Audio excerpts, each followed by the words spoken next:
Viewers, গেল ১ August কলকাতার প্রেক্ষাগৃহে মুক্তি পেয়েছে পুতুল নাচের রীতিকথা। সেখানে ২০টি সিনেমা হলে দেখানো হচ্ছে ছবিটি। আর এতে অভিনয় করেছেন বাংলাদেশের জয়া আহসান। ছবিটি নির্মাণ করেছেন সুমন মুখোপাধ্যায়। ছবিটির প্রচারণায় কলকাতায় ব্যস্ত সময় পার করছেন জয়া।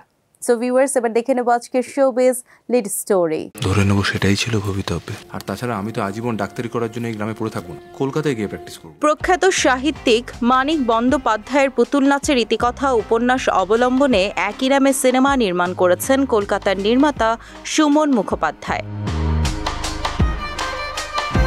এদিকে পুতুল নাচের রীতিকথা উপন্যাসের ৯০ বছর পূর্তি উপলক্ষে শশী, কুসুম ও কুমুদের জীবন উঠে এসেছে বড় পর্দায়। ১ আগস্ট ফিল্মটি কলকাতায় মুক্তির আগে নেদারল্যান্ডসের রটারডাম ফিল্ম ফেস্টিভ্যালে সিনেমাটির প্রিমিয়ার হয়।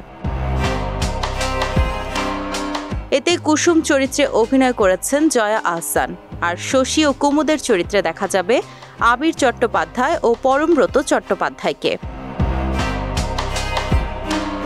সো ভিউয়ার্স, চাইলে সময় নিয়ে দেখে ফেলতে পারেন ফিল্মটি।